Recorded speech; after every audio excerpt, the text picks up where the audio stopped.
Hey guys, welcome back to my channel. So this is my first video of 2019, and with a new year comes a new eyeshadow palette. And apparently I'm feeling very sultry on a Thursday afternoon. By the time that you watch this, it's probably gonna be like Sunday or Monday. Now this isn't gonna be a first impression video because if you follow me on my Instagram, you'll know that I've already dug into this palette. On New Year's Eve, I did a live tutorial with it. And just like every other Anastasia palette, this one has a fair amount of fallout. So I'm actually gonna do my eyes first and then do my foundation after. So let me go ahead and get my eyes primed and we'll jump right in. Okay, so I've quickly kind of sketched out a line where I want the bottom part of my eyebrow to be, and then I primed from the eyebrow all the way down to underneath my eyes with the Wet n Wild Photo Focus Concealer in the shade Light Ivory. I haven't set that at all. I'm actually gonna go right in with the eyeshadow. I'm gonna start with the shade Fresh, and I'm gonna just take that and I'm gonna set the brow bone, and I'm also going to kind of take that down a little bit into the area where I'm gonna blend out my transition. There's not a lot of kick up on this shade. It's definitely a pretty good quality, pretty easy, just kind of brow bone highlight color. So for a transition, I've actually already tried out the shade Twig. I used that in my live tutorial on Instagram the other night. I did not yet use Birch, so I'm gonna go ahead and I'm gonna dip into that one on a Morphe M433. And I'm gonna start by just kind of stamping that where I really want my transition to kind of start to blend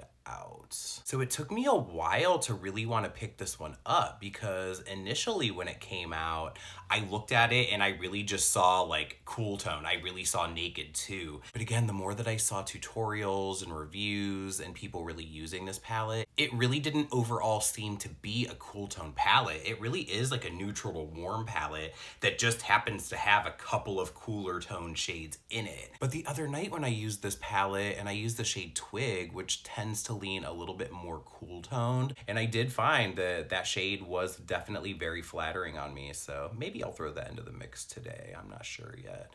I'm taking a Morphe M504 and just kind of blending out the edges of where I laid that shade down. But no, even though I did find the shade Twig very flattering when I used it the other night, I found that it really is a very patchy color, which is actually, if you think about it, is very typical for the Anastasia matte eyeshadow. I feel like most of them tend to be patchy, and I feel like the Subculture palette gets a lot of shit for being like patchy and unblendable, but honestly, I feel like if you really go and you play around with all of their palettes, they all do that. Maybe not to the degree that Subculture did, but I feel like their matte formula is very patchy and very just like skippy.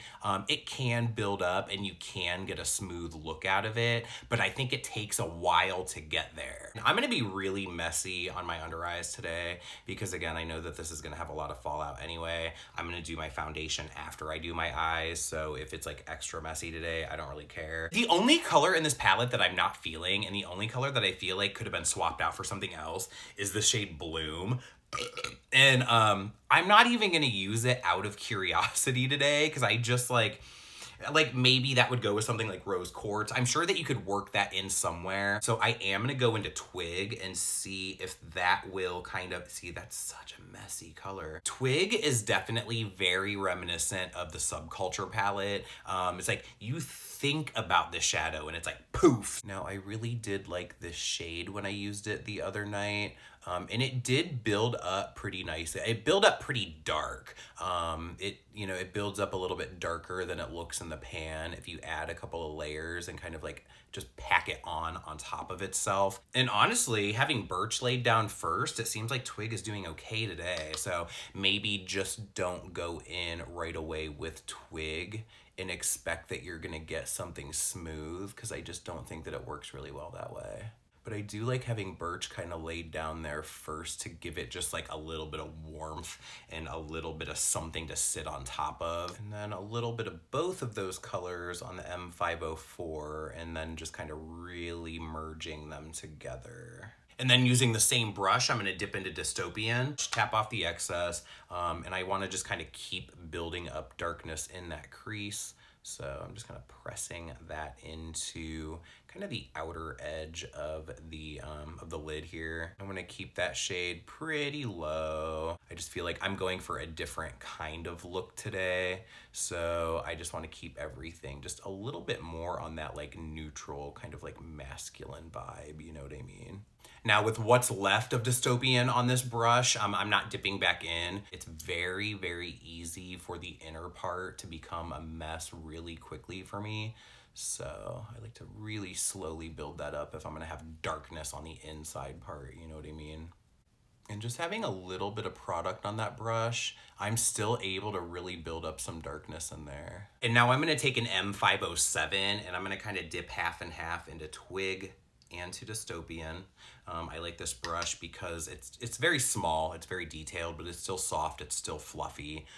It doesn't have the density of like a pencil brush, but it's still small like that, but then you're still able to really kind of like blend shadows out really well, especially in an area like this. For somebody like me that doesn't really like cool tone eyeshadows that much, this is a good way to kind of like put your feet in the water, you know, and not have to fully just jump right in, because it does have enough warmth in it to kind of balance out the cool tones that are in here. And you can kind of play around with them and kind of build them up together, blend them out, and kind of see what works best for you. And then once you get comfortable with the idea, if you want to go a little bit more like full on cool tone, I think that you have that option too.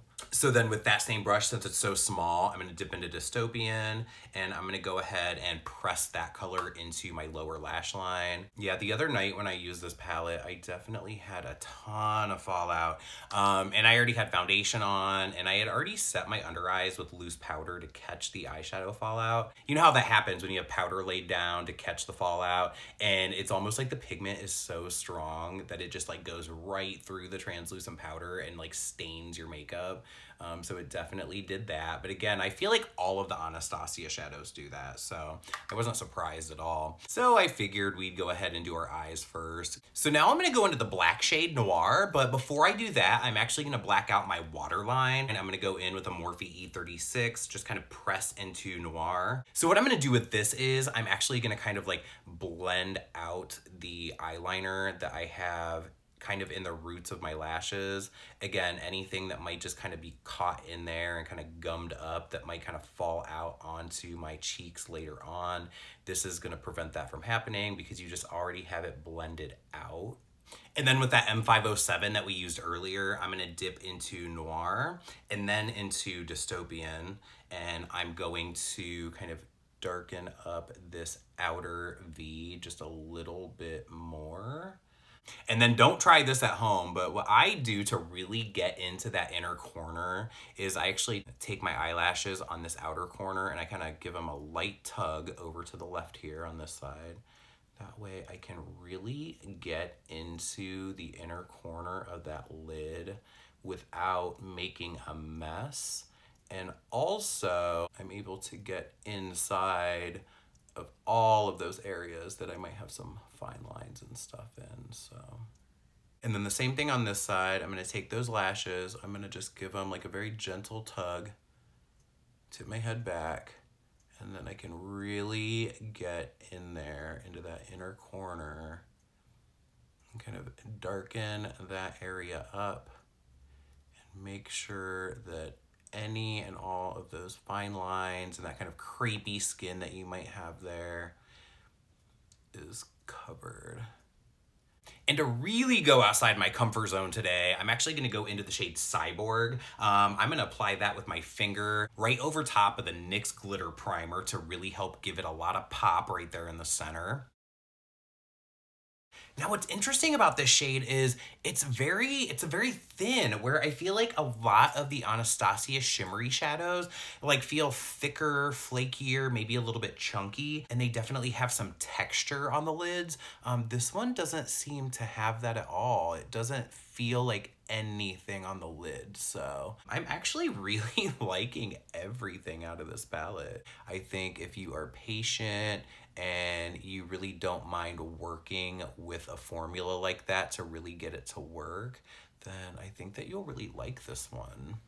Okay, so I'd say that we're just about done. Let me go ahead and clean up this under eye mess, get some foundation, eyebrows, and all that shit on my face, and then I'll come back and we'll finish up the lower lash line.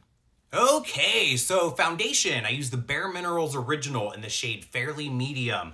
Contour, I use both of these palettes from MAC. For my highlighter, I use the Maybelline Master Chrome in Molten Rose Gold. I use the Voluminous Lash Paradise on my upper lashes. And for my lips, I use this Buxom Lip Gloss in the shade Sugar. So let's go ahead and finish off the under eyes. I'm gonna take the M433 that I basically use the entire time to blend out everything above. I'm gonna very lightly dip into the shade Birch and tap off the excess. And then what I'm gonna do is just kind of blend out underneath where I have that darker shadow. And since my cheekbone highlight has a little bit more of like that pink champagne kind of tone, I'm actually gonna go into the shade Pearl because it seems like that's gonna match up with that a little bit better. I'm gonna take that shade on a Morphe M431 and just pop that right into that inner corner just to brighten it up a little bit. My eyes just keep watering and they're so bloodshot. All right, there we go. That'll finish the look. I'm actually really happy that I picked this palette up because, again, I'm not a huge fan of the Naked 1, the Naked 2, but I feel like this palette has a really good balance of warm tones and cool tones. So if you want to kind of lean one way or the other, or combine the two so you can fall somewhere in the middle, I think this is a palette that would really work for everybody. So I'm really glad that I picked it up. Follow me over on Instagram because from time to time, again, I do live tutorials there, and it tends to be a good time. Usually I'm very long-winded, so it usually ends up being like a 4-hour tutorial. But there also is a live feature here on YouTube that I've never used yet. So let me know down in the comments section if you would like me to do a live tutorial here on YouTube, and that could be arranged as well. But other than that, be sure to give this video a thumbs up if you liked it, tell all your friends about it so they know to watch, and I'll see you guys on the next one.